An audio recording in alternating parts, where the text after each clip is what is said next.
السلام عليكم ورحمة الله وبركاته. أهلا بيكم في فيديو جديد في عالم الموبايلات. إن شاء الله في الفيديو ده أصدقائي هتكلم عن موبايل جديد من أوبو في الفئة السعرية المتوسطة، وهو الأوبو رينو 11 5G. هنعرف في الفيديو كل شيء حرفيا عن الموبايل، هنعرف المواصفات والمميزات والعيوب، وفي النهاية هتكلم عن السعر. بس الأول صلوا على النبي ويلا بينا ندخل في التفاصيل.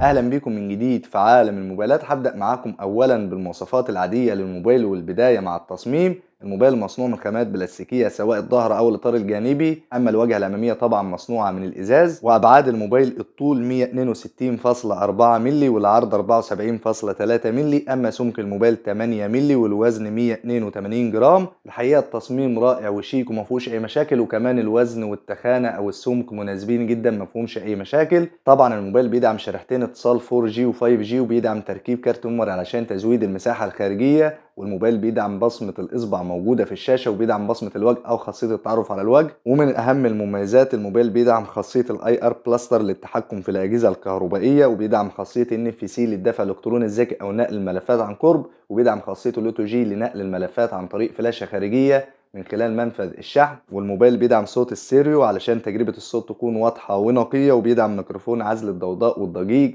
اثناء استخدام الهاتف سواء في المكالمات او في مشاهده الفيديوهات. والاوبو رينو 11 5G بيدعم مستشعرات التسارع والتقارب والبوصله والجيروسكوب، وبيدعم محرك الصور والفيديو والمستندات، وبيدعم تشغيل الصوت والفيديو باكتر من صيغه. اما نظام التشغيل اندرويد 14 مع واجهه كولور او اس 14. دي المواصفات العادية اللي موجودة في الأوبو رينو 11 5G. نيجي بقى للمواصفات الرئيسية واللي من خلالها بتقرر هتشتري الموبايل وبتحكم على الأداء. والبداية مع البطارية، واللي بتكون قوية بسعة 5000 ملي أمبير، وشاحن سريع بقوة 67 واط هيشحن في وقت قليل جدا، ومنفذ الشحن تايب سي. والموبايل بيدعم الشحن العكسي، تقدر تستخدمه زي الباور بانك علشان تشحن بيه اي موبايل تاني. البطارية قوية وهتدوم لوقت طويل في كل الاستخدامات، سواء كنت بتستخدم الموبايل في الالعاب او التصفحات في الانترنت او في اي استخدام انت عايزه. وهيساعد في اداء البطارية الكويس دقة تصنيع المعالج الموفرة للطاقة 6 نانومتر. اما مساحه تخزين الاوبو رينو 11 5G، الموبايل بثلاث اصدارات. الاصدار الاول رام 8 جيجا وذاكره تخزين 128 جيجا بايت،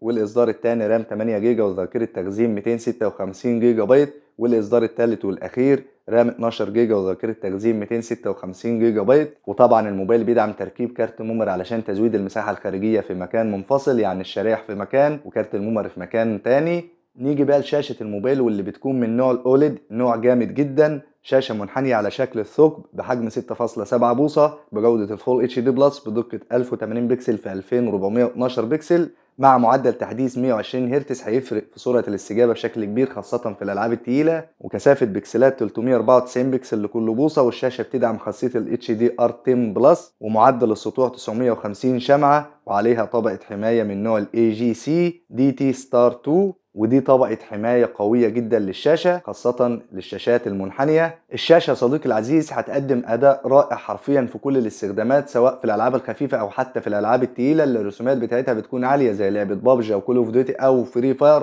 أو ألعاب البلاي ستيشن. الشاشة بتقدم أداء خرافي وسريع، وكمان في الاستخدامات العادية زي الإنترنت أو مشاهدة الفيديوهات أو الصور أو الحاجات اللي زي كده، الشاشة برضو بتقدم أداء رائع وسريع وسلس. وكمان ألوانها متناسقة جدا، شاشة أوليد بجودة عالية مع معدل تحديث 120 هرتز، فبالتالي هتاخد أداء سريع وقوي في كل الاستخدامات. أما عن أداء الموبايل، المعالج ظروفه قوي ولا ضعيف؟ تعالوا كده نشوف مع بعض. المعالج يا أصدقائي الأعزاء من شركة ميديا تك ديمينيسي 7050 5G ثمان النواه بدقة تصنيع 6 نانومتر. المعالج هيكون موفر في الطاقة. اما المعالج الرسومي مالي جي 68، وهو نفس المعالج اللي موجود في الاوبو رينو 10 5G الاصدار اللي قبل كده. المعالج من اهم مميزات الموبايل، وهيقدم اداء قوي وسريع وسلس في كل الاستخدامات، سواء في الالعاب الخفيفه او حتى في الالعاب الثقيله او حتى في الاستخدامات العاديه زي الانترنت او مشاهده الفيديوهات او الصور. بيقدم اداء رائع، وبيدعم تصوير الفيديوهات بجوده ال 4K، ودي حاجه كويسه جدا في الموبايل. نيجي بقى لكاميرات الاوبو رينو 11 5G.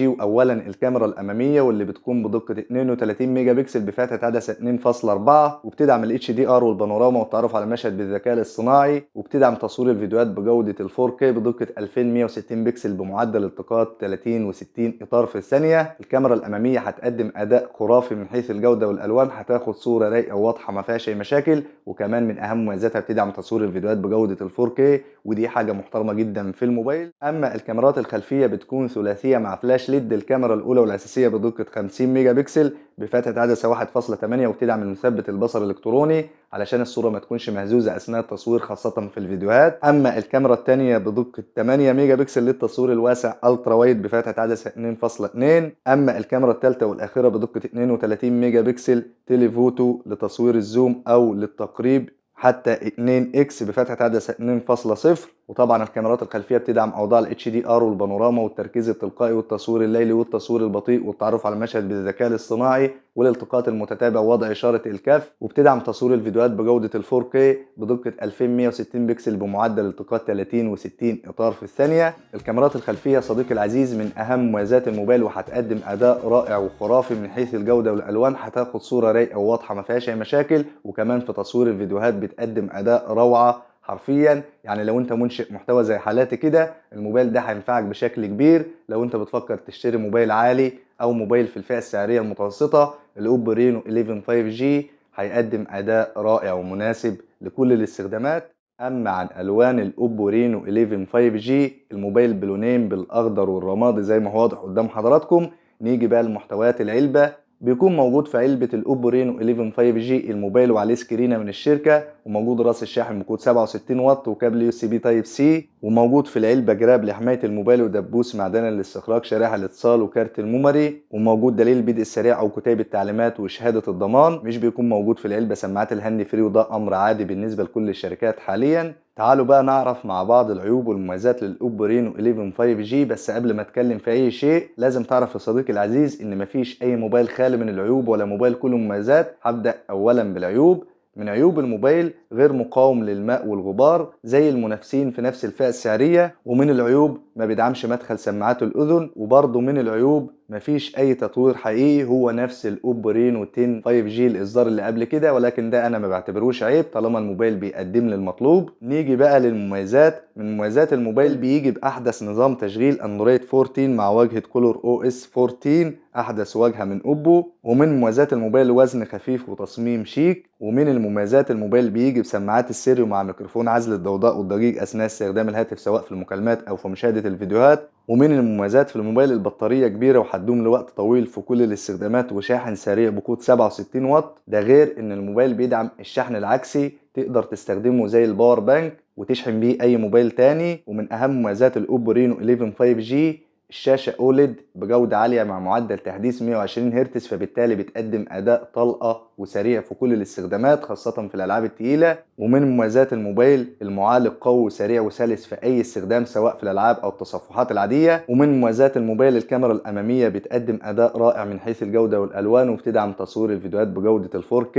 وآخر ميزة في الأوبو رينو 11 5G الكاميرات الخلفية بتقدم أداء رائع من حيث الجودة والألوان وبتدعم المثبت البصر الإلكتروني علشان الصورة ما تكونش مهزوزة أثناء التصوير خاصة في الفيديوهات، وبتدعم تصوير الفيديوهات بجودة ال 4K ودي حاجة محترمة جدا. دي العيوب والمميزات للأوبو رينو 11 5G. نيجي بقى لآخر حاجة ودي اللي هنهي بيها الفيديو وهي سعر الموبايل.